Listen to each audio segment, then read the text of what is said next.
Howdy folks, my name is Jim Wynn and I've been flint knapping for about 30 years. I've done quite a few videos on YouTube explaining more advanced types of flint knapping, but what I'd like to do today is something a little bit different, something for beginners, to sort of explain what flint knapping is, how do you get started in it, what kinds of tools are you going to need to get started, and how to make your own tools. This is just an example of modern replica. Okay, this is a Flintlock Rifle. The reason I'm showing you this is where the term flint knapping actually originated.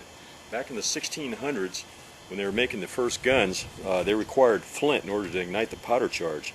And so the people who made these flints were called flint knappers. And the term actually may have originated in Germany. Knap, I think, means to shape. And so flint knappers are those who shape flint.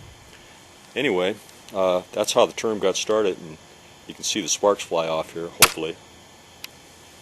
The first stone tools that our ancestors used are called geofacts. They're just naturally occurring stones that were utilized by our ancestors as far back as 3 million years. Rocks like this that had rounded edges could be used for crushing bone, to get into the marrow, and for a multitude of other purposes. If they had sharp edges on it, they could be used for cutting flesh or wood or making other tools. Well, somewhere along the line, our ancestors discovered, probably by accident, that they could strike two rocks together and produce useful tools with sharp edges. And this was a major step forward, because now they didn't have to go out and try and find sharp tools. They could actually manufacture these things themselves. These are just some examples of pebble tools. They've got a few flakes removed, produce a fairly sharp edge that could be utilized for a number of purposes.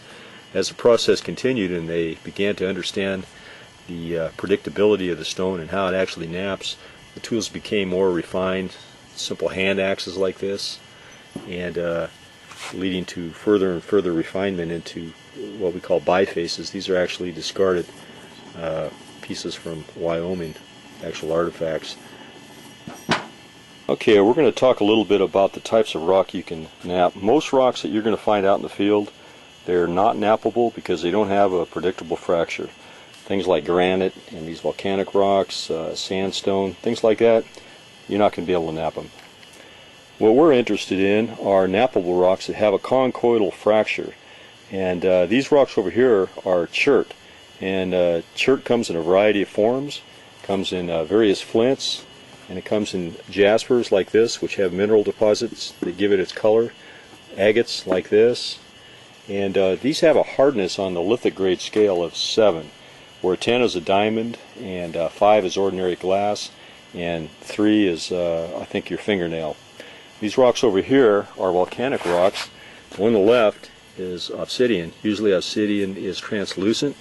These are formed from lava flows that have a real low gas content, so it doesn't form a lot of bubbles and it cools rather rapidly. This is dacite, higher grade, a little bit lesser grade. This here is from Arizona. This is another type of dacite.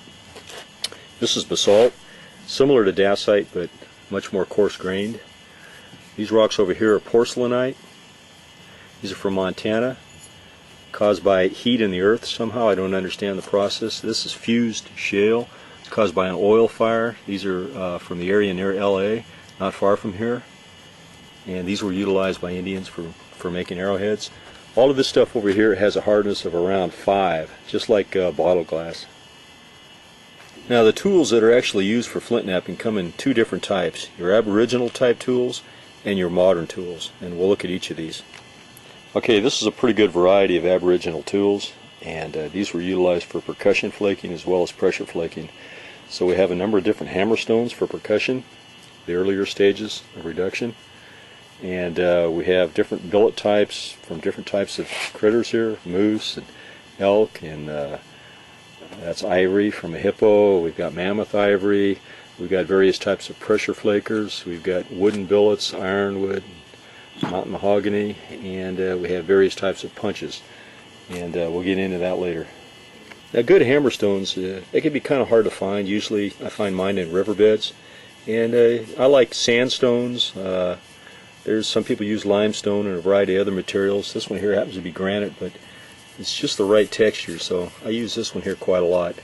And generally what you want is smooth contours around it. You don't want a piece with fractures and cracks in it. It's got to be pretty solid. For making your billets, you want to use antlers. Two on the right over here are shed antlers. We've got a moose over here and a white-tailed deer over here. This one here is a legal kill. That's an elk. And if you can get one like this, it's even better because you can utilize this portion down here for the end of the billet. This bone down here is a little bit harder than a shed antler. To make your billets from a shed antler like this, it's pretty easy. If you got a bandsaw or a saber saw, that's the way to go. If you don't, you can just use a hacksaw. Cut it off right about there. Cut off the eye guard. Take the burr around here, and usually I'll just saw that off around there, and then I'll take a rasp like this right here, just a really good coarse grain rasp, and work it down with that. Doesn't really take too long. These rasps are very quick cutting. On a moose billet, just take your saw, cut it out like that, kind of shaped like this here. Again, just cut off the burr, round it off with your rasp, you're good to go. On your elk, as you can see over this one here, I kept a lot of the bone down here, so you want to cut that off down here. So that gives you a whole lot of good hard bone to utilize right there. Cut off all these spikes on here, cut it back whatever suitable length, good to go. These tines over here, cut them off, you got yourself a pressure flaker. Simple as that. These shed antlers, you can get them on eBay for, the one over here on the right for probably 10 to 20 bucks, something like that. Moose is going to run you a little more, anywhere from 10 or 15 for a pretty crummy one that's weathered, up to 100, 200 bucks for a really nice large one.